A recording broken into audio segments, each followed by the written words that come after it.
பார்க்கணும்னு சொன்னாரு. என்னாச்சு? தெரியலங்க. ஆனா இன்னும் குழந்தை ஐசியூல தான் வச்சிருக்காங்க. எனக்கு ரொம்ப பயமா இருக்குங்க. டாக்டர் எங்க இருக்காரு? அவர் ரூம்ல. போய் பார்க்கலாம். கொஞ்சம் கண்டிஷன் மானிட்டர் பண்ணுங்க. Good morning doctor. டாக்டர் காலையில் ஆக்சிடென்ட் ஆன குழந்தையோட பேரண்ட்ஸ் வந்திருக்காங்க. Please sit on. நீங்க போங்க. ப்ரொசீட் பண்ணுங்கம்மா. Okay doctor. குழந்தையை காப்பாத்திடலாம். என்ன இதுவே ஒரு 30-35 வயசுல நடந்திருந்தா காம்ப்ளிகேஷன்ஸ் என்னென்ன வரும் நம்ம பார்க்க வேண்டியிருக்கும். இன்ஃபேக்ட் ஒரு சின்ன தும்மினா கூட அது வேற என்னென்ன ட்ரிகர் பண்ணுன்னு நமக்கு தெரியாது. இதை சப்டியூடல் ஹெமட்டோமான்னு நாங்கள் சொல்லுவோம். இந்த ஆக்சிடென்ட்ல ஏற்பட்ட கன்கஷனால வந்தது. டாக்டர் எப்படியாச்சும் குழந்தையை காப்பாத்துங்க டாக்டர். Please doctor. கண்டிப்பா ஒரு சின்ன மார்க் கூட இல்லாம அந்த குழந்தைய 3வது நாள் எழுந்து ஓடி ஆடி விளையாடுற மாதிரி பண்ணிடலாம். Thanks doctor. இதோட எக்ஸ்பர்ட் டாக்டர் குப்தா மும்பையில் இருக்காரு. அவருக்கு நான் ஏற்கனவே இந்த ரிப்போர்ட்ஸ்லாம் அனுப்பியிருக்கேன். அவரோட அப்பாயின்மெண்ட்டை வாங்கிட்டோம்னா அவரே வந்து இந்த ப்ரொசீஜர் பண்ணிட்டு போயிடுவார்.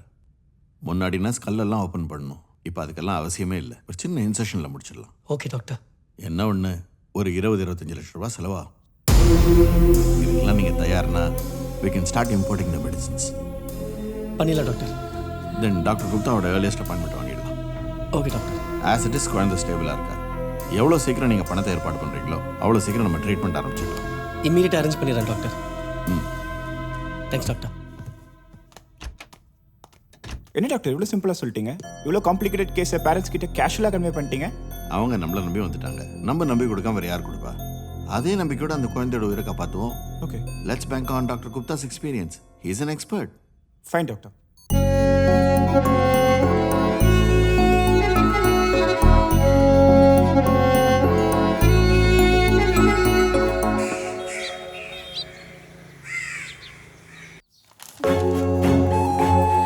இந்தாங்க வீட்டோட டாக்குமெண்ட்ஸ், நகை எல்லாம்.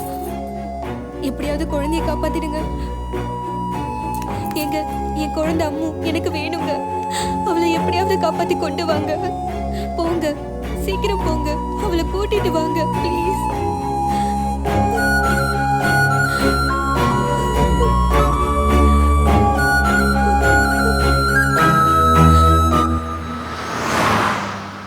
இல்ல நீ கேட்குற பணம்லாம் கொடுக்க முடியாது. இல்லை சேச்சி, என் பொண்ணு ஹாஸ்பிட்டலில் ரொம்ப சீரியஸாக இருக்கா. அவளை எப்படியாச்சும் காப்பாற்றி ஆகணும். இது பாருங்க, நான் அடுத்த மாதம் வேலைக்கு செய்கிற அப்பாயின்மெண்ட் ஆர்டர். இந்த பேப்பரை வச்சு நான் என்ன ஜி பண்ண போறேன்? மாதம் 75,000 ரூபாய் சம்பளம்.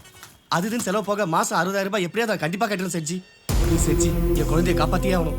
உங்க குழந்தை பிரச்சனைன்னு சொல்றீங்க, ஆனா உங்க இடம் 13 லட்சத்துக்கு மேல போறதில்லை. உங்களை தான் கடவுள் மாதிரி நம்பியிருக்கேன் சேச்சி. எப்படியாவது காப்பாற்றிக்க சேச்சி, ப்ளீஸ் சேச்சி.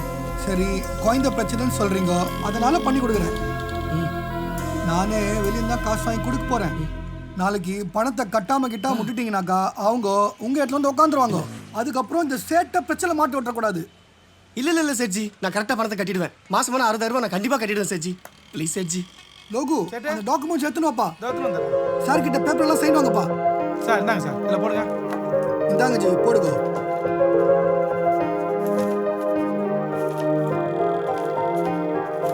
ராம்லால் சேட் பட்டு எடுத்துன்னு வாப்பா. கொண்டாட சார்.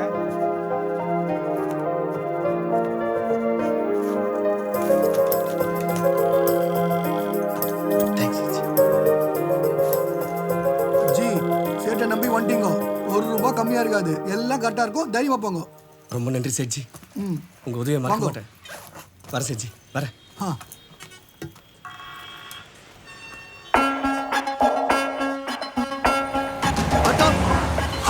எங்க சார், எங்க போனோம்? ஆழ்வார்பேட்டைலங்க. சிக்னல் பக்கத்தில் தான் காவேரி ஹாஸ்பிட்டல். 50 ரூபா சார், உட்காருங்க சார். ஆமாக்கா. அப்பா குழந்தை குணமான சரி வரும்.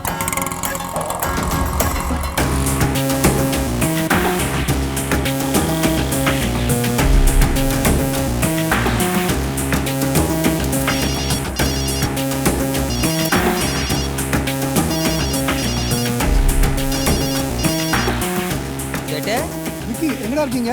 ஊட்டாண்டா சேட்டு. அவன் எங்கடா இருக்கான்? அவனா 2 பேர் விட்டு தூங்கினுக்கிறான் சேட்டு. காலையிலேயே பீரோடு தூங்குறானா? இப்பதான் ஒருத்தர் லட்சம் வாங்கிட்டு போயிட்டு இருக்கான். கிளம்புங்கடா, நம்ம கண்ணோட தான் போறான். சரி சேட்டு, தோ போறான் சேட்டு. தோ உடனே போறான் சேட்டு. ஏய் வேலை ஏந்திரா, டேய் ஏந்திரா. பூச்சி வேலை குத்து, ஏந்திரா. ஏன் சார், சேட்டுகள்லேருந்து வந்தாலே ஹோட்டலுக்கு போனோம், பாருக்கு போனோம்னு சொல்லுவாங்க. நீங்கள் ஆஸ்பத்திரி போகணும்னு சொல்கிறீங்க. குழந்தைய ஹாஸ்பிட்டலில் சேர்த்துருக்கேன். அதுக்காக பணம் கட்ட போகணும். அப்படியா சார்? கொஞ்சம் ஃபாஸ்ட்டாக போறியாப்பா? ஒன்றும் கவலைப்படாதீங்க சார். பாபா இருக்கார்ல, அவர் எல்லாத்தையும் பார்த்துப்பாரு.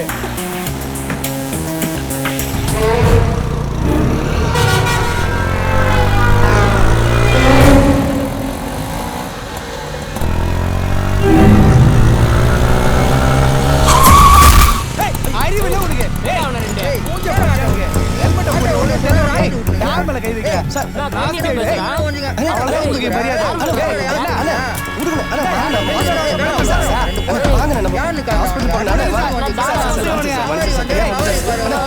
ஏரியாக்காரன் பாருங்க. காலி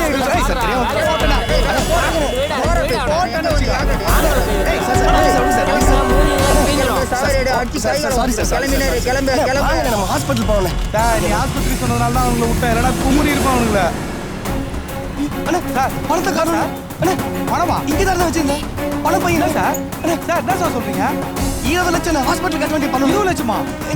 சார், ஆஸ்பத்திரிக்கு பணம் கட்டினீங்க. நான் 5000 10,000 நினைச்சேன். ஆனா 20 லட்சம் சொல்றீங்க. எங்க காலம் நம்மளுக்கு காலங்காலத்துல மாட்டிச்சு பாரு சவாரி.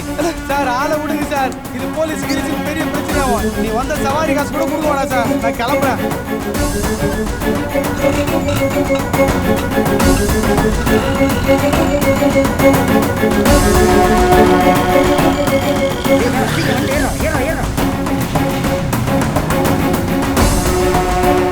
ஹலோ ஏம்மா, ஆட்டோவில் வரும்போது பணம் தொலைஞ்சு போயிடுச்சு. பணம் தொலைஞ்சு போச்சா? நீ கவலைப்படாதம்மா. நீ பாப்பா கூடிய போலீஸ் ஸ்டேஷன் போயிட்டு கம்ப்ளைண்ட் பண்ணிட்டு உடனே வந்துடுறேன்.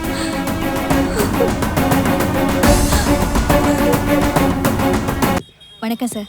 வணக்கம். என்னம்மா? என் புருஷன் என்னை விட்டுட்டு வேற ஒரு பொம்பளை கூட குடும்பம் நடத்துறாரு. ஏன், என்ன பிரச்சனை? என்ன பிடிக்கலங்கிறாரு சார். பிடிக்கலையா? ஆ. நீ நல்லா தானே இருக்க. இப்போ உங்ககிட்ட தான் ஏதோ மைனஸ் இருக்கு. சரி, மைனஸை பத்தி அப்புறம் பேசிக்கலாம். ஆமா, நீ இப்ப கம்ப்ளைண்ட் கொடுக்குற. உன் புருஷனை கூட்டி கொண்டாந்து கும்மி ஜெயிலுக்கு தூக்கி போடலாம்.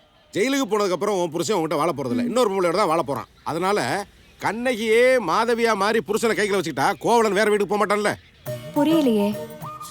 இந்த ஒப்பாரி வைக்கிற சீரியல் மாத்திரமே பாக்குறத விட்டு 10 மணிக்கு மேல எல்லா கண்ணையும் புருஷன் எப்படி மாதவியா நடக்கிறதுன்னு பாடம் நடத்துறாங்க. அதை பாரு. உன் புருஷனை கைகளை வச்சுக்க. முயற்சி பண்றேன் சார். முடியலன்னா உங்ககிட்ட தான் வருவேன். சரி, முயற்சி பண்ணி பாரு. அப்படி இல்லை. ரொம்ப நன்றி சார். போயிட்டோம். சார் சார் சார், நீங்க இந்த குழந்தை ஆக்சிடென்ட். ஆமா சார். அது எஃப்ஐஆர்லாம் போட்டு ஹாஸ்பிட்டல் அது அனுப்பிச்சு. இல்லை சார், பணம் தொலைஞ்சு போயிடுச்சு சார். எவ்வளவு அமௌண்ட்? 20 லட்சம் சார். 20 லட்சமா? எந்த ஏரியால? மயிலாப்பூர் பிருந்தாவன் தெரு சார். அது நம்ம நம்பிட்டு தான். வாங்க உள்ள ஐயா பார்க்கலாம்.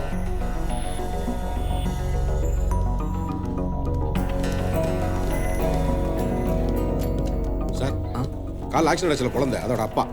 குழந்தைக்கு எப்படி இருக்கு? குழந்தை இன்னும் ஐசியூல தான் சார் இருக்கு. உட்காருங்க சார், பணம் வேற தொலைஞ்சு உட்காருங்க, போயிடுச்சு உட்காந்து சொல்லலாம். உட்காருங்க சார். அமௌண்ட் கொஞ்சம் ஹெவியா இருக்கும் போல இருக்கு. சொல்லுங்க. சொல்லுங்க சார்.